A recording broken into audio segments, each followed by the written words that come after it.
Kamusta mga papito? It's your main man, Papito Josh Pint, and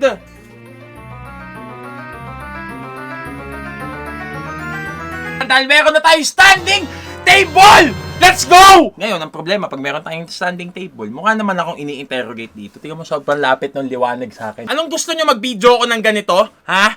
So, nung nagliligpit kami, nakita ko yung mga luma akong notebook. Dahil isa po akong tao na mahilig magsulat ng kung ano-ano. Pag sinabi ko pong mahilig po ako magsulat, di po ako nagbibiro. Notebook number 1, notebook number 2, notebook number 3. At mga bagay na hindi ko alam na mayroon pa pala ako dito. At dito po ako nagpupunta. Kapag ako'y nag-iisa, madalas akong nagne-net shop. Madalas na ginagawa ko to bago ako kumain. Nung buong college days ko, ito lang po yung ID ko. Dahil hindi po nila ako mabigyan ng ID na maayos. I survived college nang ito lang yung gamit ko. Temporary ID. Nangalawang na kahit plastic siya. Tapos ito yung ID ko sa vocational school ko. At hindi ko alam bakit ako meron nito. Okay? Wala po akong idea kung bakit meron ako niyan. At ang main event talaga kung bakit tayo may video ngayon dito, ito yung ginagamit ko nung college bilang pang sideline pag yung mga teacher ko, yung mga professor ko gustong magpa-format sa akin ng PC. Ito ang nagbibigay sa akin ng baon. Kaya sa mga taong nagsasabing, anak mayaman ako, sana anak mayaman ako, but I do the grinding. I grind my ass off. Ito nagbibigay sa akin 500, 200. May bobo pa nga nagpaayos sa akin ng PC. Sobrang entitled niya. 50 lang binigay sa akin. Tapos masama pa yung loob. At mapunta po tayo sa main event kung bakit po natin gagawin tong video na to. Dahil nakita ko po ang aking mga prayer and fasting booklets. Okay? So dito sa booklet na to, makikita natin ang mga faith goals ko. Ang taray, no? Faith goals. Malalaman natin yung goals natin noong 2015, 2016, 2017, 2018, 19, and 20. Now, what's in it for us? Gusto ko lang makita kung ano yung mga progress ng mga pinag-pray ko dito. Kung talagang may sinagot ba yung Diyos sa akin. And napakadaming sinagot ng Diyos sa akin, mind you. Sige, magsimula tayo sa 2015. All past subjects during second sem with 2.5 and above. Magkaroon ako ng laptop na hindi na ako mag-procrastinate. Hanggang ngayon, nangyayari pa din siya. Na maging pasensoso ko, na maging matured ako. Tingnan mo, ito to ha. Ito yung pinagpe-pray ko dati. Ang sabi ko dito, to gain more weight and to change my physique. Kasi kung alam nyo po kung gaano po ako kapayat dati, ayan. So, yun yung pinagpe-pray ko na maging active. Natutuwa ako sa mga pinag-pray ko na natupad. Magkaroon ako ng bagong PC. Grades ko mataas. At yung mga goal ko naman yung 2016. And mind you, I'm still a college student back then. School excellence, extra income, and sidelines. Uy! Kwento ko lang, no? Madami po akong sideline doon. Nagtatapon po ako ng... Marangal to! Nagtatapon po ako ng basura. Kinukuha ko po yung karton sa school. Tapos yung mga karton na yun, ibebenta ko sa junk shop. Pagbenta ko sa junk shop, yun na yung magiging pera ko. And isa pang sideline ko is, nag-aayos po ako ng PC ng mga kaibigan ko, ng mga classmate, and even mga professor ko. So, dun din po ako kumukuha ng extra baon. And this were the time na nag-edit na rin ako ng videos. Isang sideline ko din po is magkaroon ng kliyente sa pag-edit ng video. Pinagpe-pray ko nga din nun to learn more about multimedia and programming. IT po ako, yung isa sa pinagkakabalahan ko po dati is anything that consists with computer.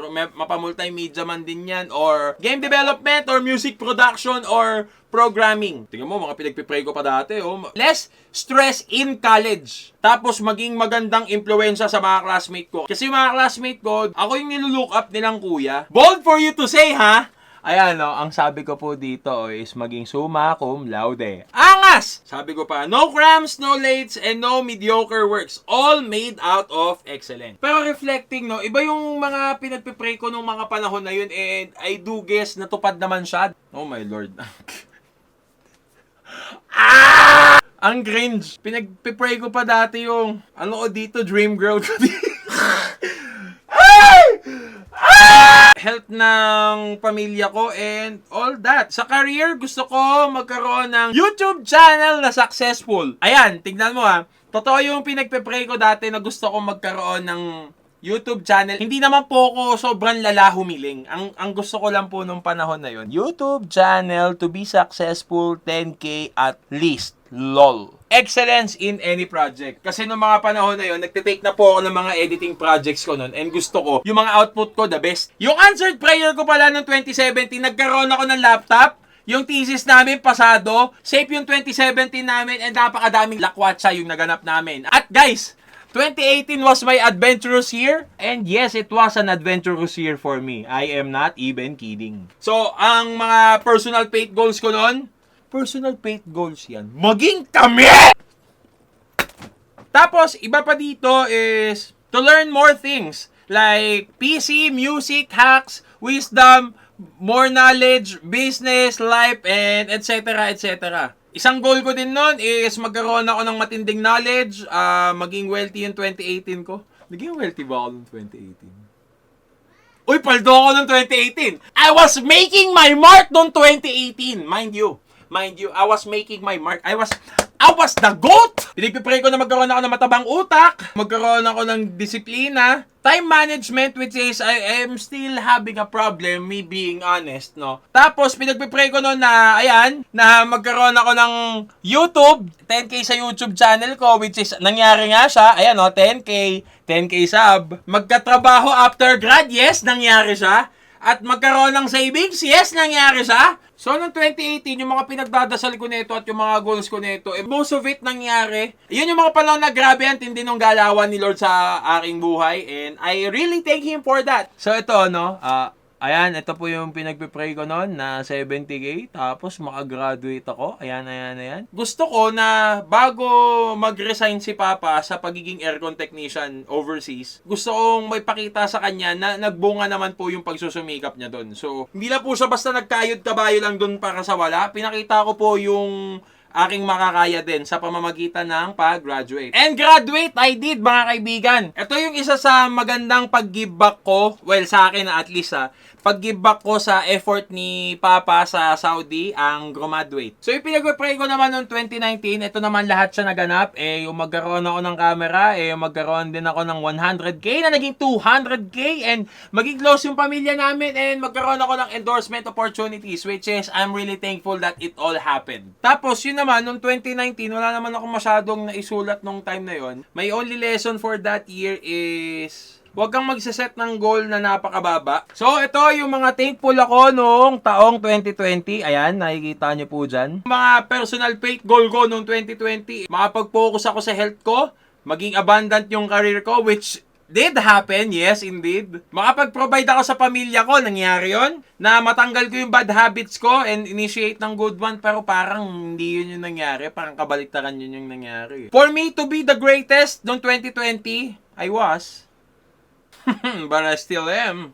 Self-love and self-improvement, generosity, maximizing singlehood, bakit kaya? To inspire everyone who watches my content, that surely happened. And I'm really thankful na still some of my content are influencing others din, or parang natatouch pa rin din sila sa gawa ko. Kasi malapit sa puso ko yun eh. Pag hindi ko kasi gusto, hindi ko rin talaga ipopost. May era ako noong 2021, 2022 na yung mga pinopost ko noon kailangan ko mag-post para madami akong pera. Which is nalimutan ko na yung essence kung bakit ba talaga ako nag-YouTube. Nag-YouTube ako para gusto kong magpatawa. Gusto kong pagaanin yung araw ng mga tao sa paligid ko. And yung pera siguro, pangalawa na lang yan eh. Okay guys, alam ko nagtutunog cliche ito, pero simula nung ginawa kong focus yung pera sa paggawa ng YouTube, talagang nakahalata ng tao. Matalino na yung audiences, matalino na yung nanonood na kung alam nilang pinagkakakitaan mo lang sila. And yes, I did nung mga panahon na yon, kasi parang gusto ko lang yata mag-post para may pera. Which is isang part na pinagsisihan ko, kasi kahit masama yung loob ko na gusto kong gumawa ng art, nagpapa-apekto ako sa pressure ng tao na, Josh Pink, mag-post ka na. Josh Pink, dapat sumabay ka sa kanila, nagde-daily vlog sila. Pero talagang hindi magaan sa puso ko kung alam kong hindi ko pinaghandaan, alam kong minadali, alam kong hindi ako.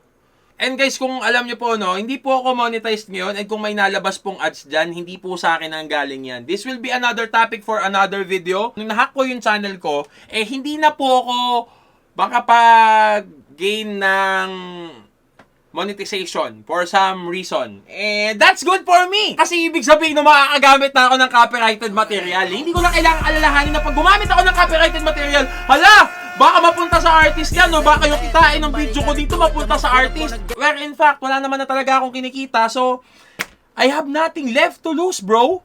Mag-post na lang ako ng video.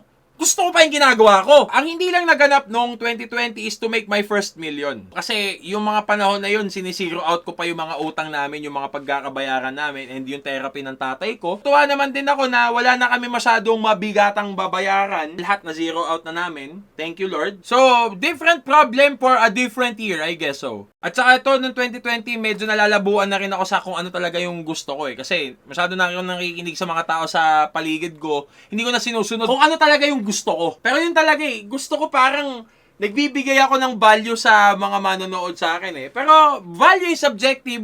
Madaming tao magsasabi na pwedeng hindi na nakapupulutan ng kahit ano tong video ko. Pero ako, sa tingin ko, may value tong ginagawa ko. So, I'll keep on doing this. Yon, yung isa sa natutuwa ko nung 2020 is sobrang close ng pamilya ko. Lahat nung nasa pamilya ko, walang masyadong nagkasakit sa kanila. Siguro isang takeaway ko sa pagbasa ko ng mga faith goals ko sa mga leaflets na yun is gawin mo lang talaga kung ano yung makakaya mo dahil may mga parts na hindi mo na kaya. Well, si Lord na yung bahala sa'yo nun. And excellence.